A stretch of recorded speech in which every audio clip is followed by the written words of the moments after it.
Welcome to Saptarishi Gurukulam. As I told you earlier, today we are with my Guruji who taught me Ved Path, and I started my journey from Ganesh Atharvashisham.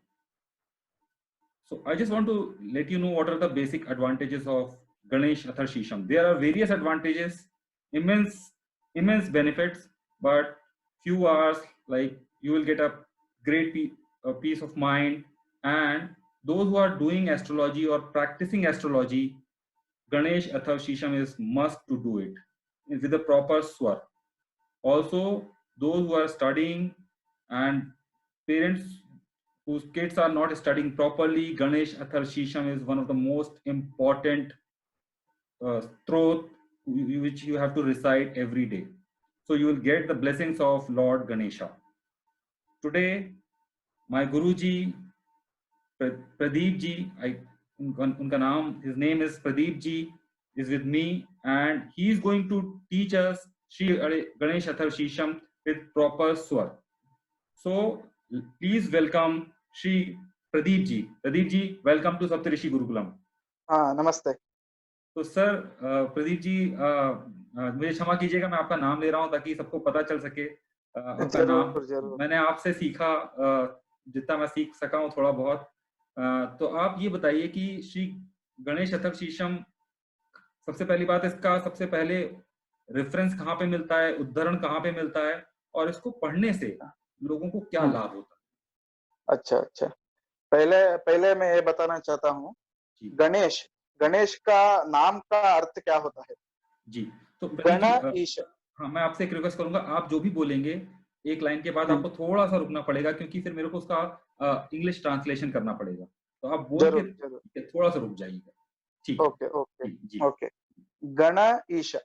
Ganesh Atharvashirsha, जो वेद में वेदव्यास महाराज जी ने वेद को 4 भाग बनाया है: ऋग्वेद, यजुर्वेद, सामवेद, अथर्वर्ण वेद। ये जो अथर्वर्ण वेद में आता है गणेश अथर्वशीर्ष।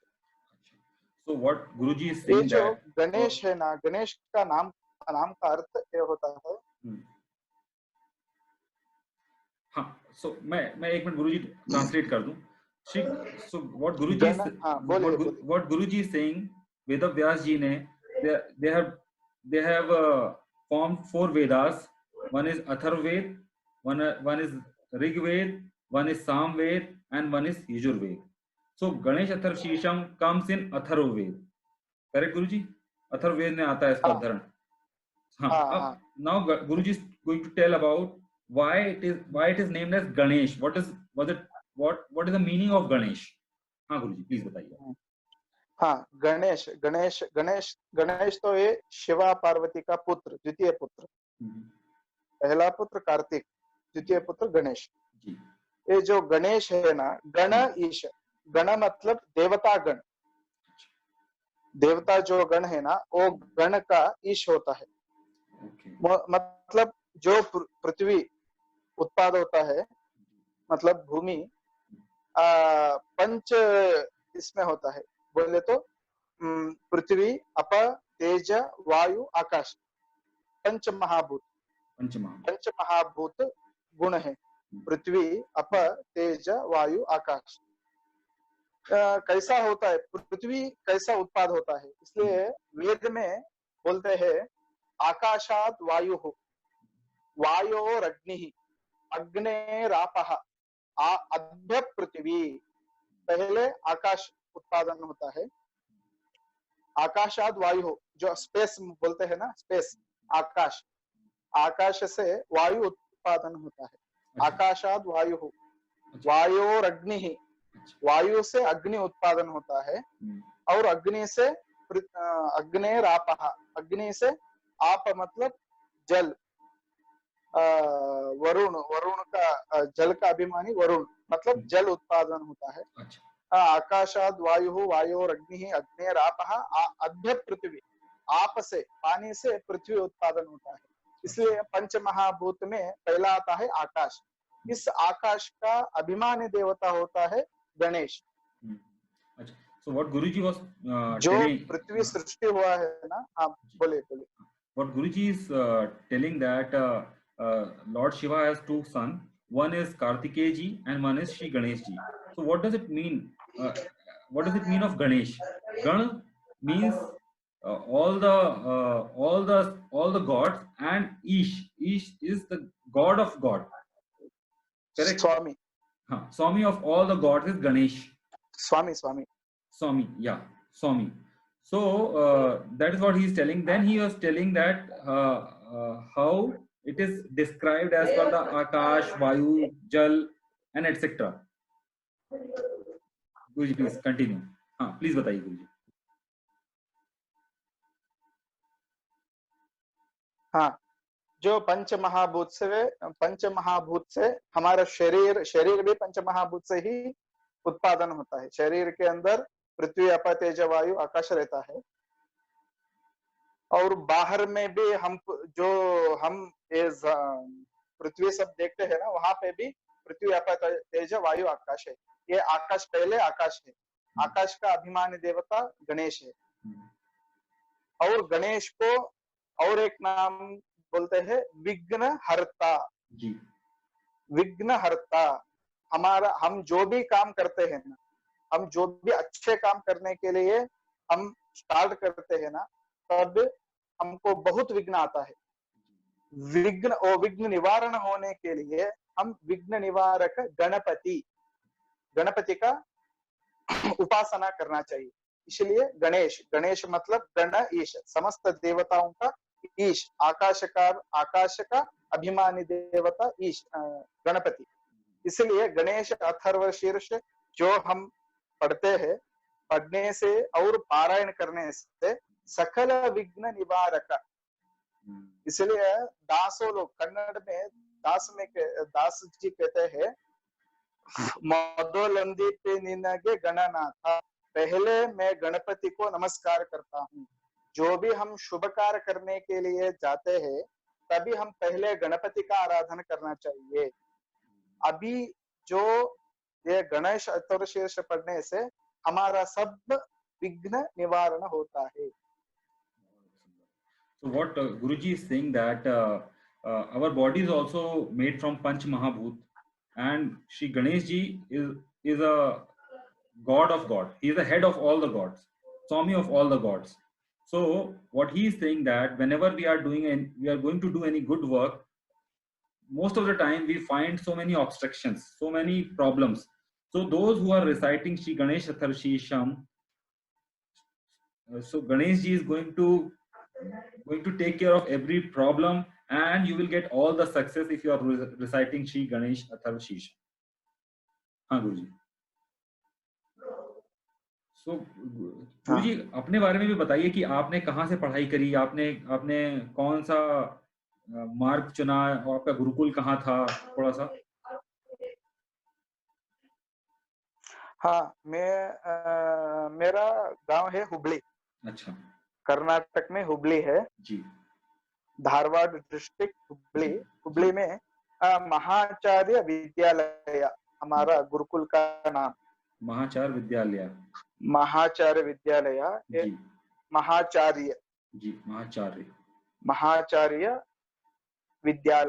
विद्यालय। So, और आपके गुरुजी का नाम? हाँ, मेरे गुरुजी का नाम प्रद्युम्नाचार्य जोशी। अच्छा, प्रद्युम्नाचार्य जोशी। So मेरे को ये the name of Pradeep ji's guru is Pradyumnacharya Joshi, Shri Pradyumnacharya Joshi, and he basically belongs to Karnataka district Hubli. Dharwad district Hubli. Okay, Dharwad district Hubli. He got all his education, whatever he learned, he has learned in Gurukul. And what is the name of that Gurukul, Guruji? Mahacharya विद्यालय।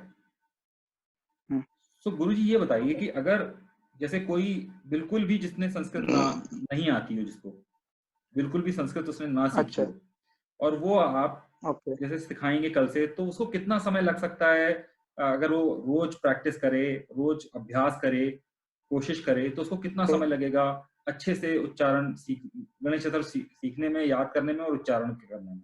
गणेश चतुर्थी ऐसा daily वो concentration करके daily सीख लिया तो उसको correct बोले तो 1 महीने में आ जाएगा। 1 महीने में आ परफेक्ट। जाएगा। अच्छा, 1 महीने में आ 1 जाएगा। महीने में आ जाएगा। अच्छा, बहुत अच्छी बात है। तो हम लोग कल से जो शुरू करेंगे श्री गणेश चतुर्थीशम, सो ओके। हर दिन अगर 1-1 घंटा देंगे, तो 1 महीने में हम लोग मतलब अच्छे तरीके से सीख जाएंगे। जरूर जरूर जरूर। So what Guruji ओके, वो what ये 1 घंटा दिया तो 1 वीक, हाँ 1 वीक में हम पाठ बोल दूंगा, मैं पाठ बोल दूंगा। जी। So what Guruji is saying that if we are going to practice regularly every day, then it will take at least 1 month to get a normal level of perfection. And so we need to recite every day. Once we'll do the recitation with Guruji, and after that we also need to do the practice regularly. Then we are able to recite it properly.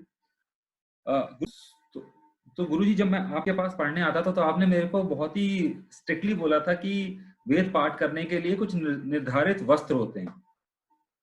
तो अच्छा। कृपया आप please वो उसके बारे में बताएं, ताकि सब लोग जो सीखना चाहते हैं, पढ़ना चाहते हैं, वो उन्हीं वस्त्रों में, उन्हीं क्लोथ्स में, उन्हीं कपड़ों में वही पहन के बैठें, तब हम लोग साथ में वो कर पाएंगे।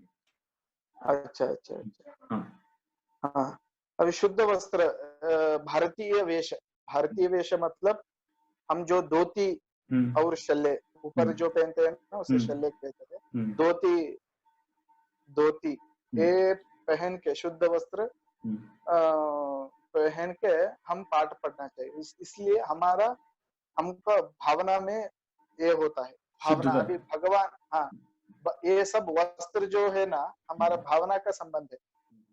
अभी मैं पैंट शर्ट डाल के और चप्पल बूट डाल के भगवान का मैं वेद अध्ययन करता हूँ, ये करता हूँ बोले तो उस वेद का अपमान करता हूँ।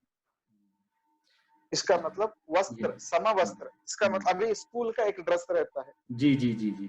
स्कूल, हम स्कूल में पढ़ने जाते हैं ना, स्कूल में एक कलर का ड्रेस रहता है जी। क्यों, और दूसरे स्कूल में दूसरा कलर का ड्रेस रहता है। बिल्कुल ठीक। इसका मतलब क्या है, उस स्कूल का एक नीटनेस, डिसिप्लिन। हाँ डिसिप्लिन, डिसिप्लिन, अनुशासन। हाँ डिसिप्लिन। हम अभी स्कूल को हम, हमारा मन में जो पैंट शर्ट आता है वो हम डाल के जा सकते तो पढ़ सकते हैं, विद्या भी आ सकता है ना। विद्या सीखने के लिए कोई शर्ट का, पैंट का अवसर नहीं है, अवसर नहीं। हाँ, इसका मतलब होता है उसका, उस एक शिक्षा का एक नियम रहता है। जी जी। शिक्षण का नियम रहता है जी। उस स्कूल का, ये ऐसा नियम है, ऐसा ऐसा वस्त्र डाल के आना चाहिए। हमारा इस गुरुकुल, इस शिक्षण का नियम है। ऐसे ऐसे इसलिए वेद का भी एक नियम है, वेद अध्ययन का भी, शास्त्र अध्ययन का भी एक नियम है। ऐसा समवस्त्र, ऐसा धोती, ऐसा डाल के हम जो अध्ययन करते हैं ना, उसका प्रभाव हमारे मन को होता है। अच्छा, एक नियम है, नियम।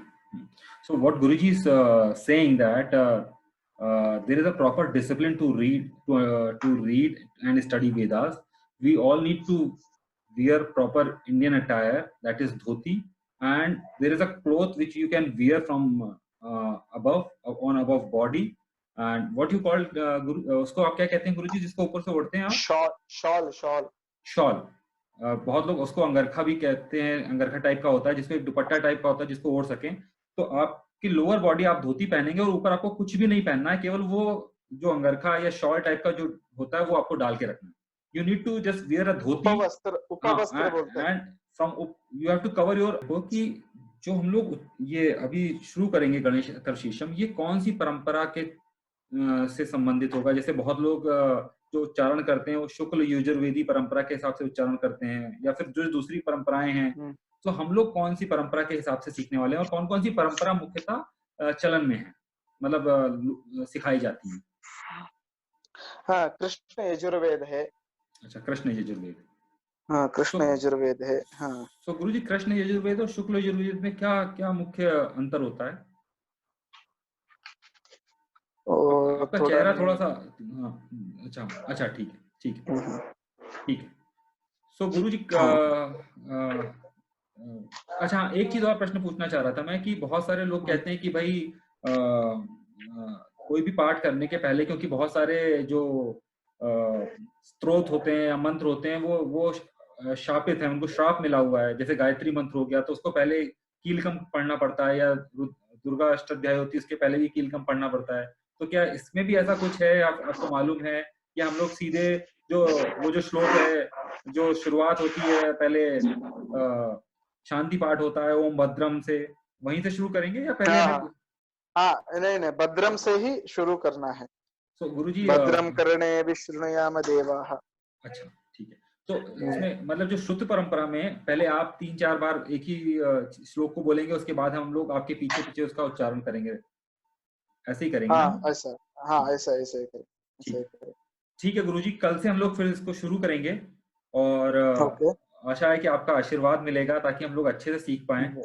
और अच्छा। एक बार समय बता दीजिए आपकी, कल किस समय से, जो या तो सुबह का सबसे अच्छा समय रह सकता है या शाम का समय, जब सब लोग आके आपसे सीख सकें, कौन सा समय सबसे अच्छा रहेगा? आप किस समय हम लोगों को सिखा सकते हैं? 4 बजे शाम को। शाम को 4 बजे? हम्म, ठीक है, 4 बजे, 4 बजे से 5 बजे तक। ठीक है, ठीक है।